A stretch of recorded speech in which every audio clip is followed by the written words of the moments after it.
അപ്പോൾ welcome back to ജിസ്പ. ഇപ്പോൾ നമ്മൾ ഹിമാചൽ പ്രദേശിലെ ജിസ്പ എന്ന് പറഞ്ഞൊരു സ്ഥലത്താണ്. മഞ്ഞുമലയിലേക്കുള്ള യാത്രയൊക്കെ കണ്ട ഒരു ബ്യൂട്ടിഫുൾ ലൊക്കേഷനാണ് ഈ ജിസ്പ. ബാഗ് നദിയുടെ തീരത്ത് കുറച്ച് ഓഫ് റോഡ് ചെയ്ത് നമ്മൾ നേരെ പോയത് ദർച്ച എന്ന് പറയുന്ന സ്ഥലത്തേക്കായിരുന്നു. ദർച്ചയിലേക്ക് പോകുന്ന റോഡിലെല്ലാം മഞ്ഞ് വീണിട്ടുണ്ടായിരുന്നു. അങ്ങനെ ആ വഴിയെല്ലാം കടന്ന് നമ്മൾ നേരെ പോയത് ദർച്ചയിൽ തന്നെയുള്ള ഒരു ദാബയിലേക്കായിരുന്നു. ഈ 5 ദിവസം കഴിച്ചത് വെച്ച് എനിക്ക് ഏറ്റവും ഇഷ്ടപ്പെട്ട ഫുഡ് ഇവിടുത്തെയായിരുന്നു. ഫുഡ് വേറെ ഒന്നുമില്ല, നല്ല ചോറും മട്ടൻ കറിയും. ഫുഡൊക്കെ കഴിച്ചു കഴിഞ്ഞാൽ അവിടുത്തെ പയ്യനുമായിട്ട് ഹിന്ദിയിൽ കുറച്ച് വർത്താനൊക്കെ പറഞ്ഞിരുന്നു.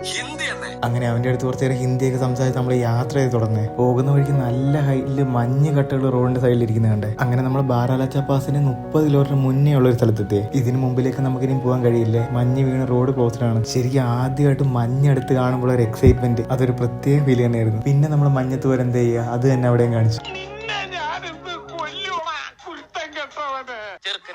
നിങ്ങൾക്ക് നല്ല സമയദോഷമുണ്ട്. ആ ഒരു പരിപാടിക്ക് ശേഷം നമ്മൾ നേരെ പോയത് സ്നോയിൽ സ്ലൈഡ് ചെയ്യാനായിട്ടായിരുന്നു. അവിടെ നമ്മൾ പോയത് 12,000 അടി മുകളിലുള്ള ദീപക് താൽ എന്ന് പറയുന്ന ലേക്കിലേക്കായിരുന്നു. ഇവിടെ ഒരു ലേക്ക് ഉണ്ടെന്ന് പോലും തോന്നാത്ത രീതിയിൽ മഞ്ഞ് വീണ് കിടപ്പുണ്ടായിരുന്നു.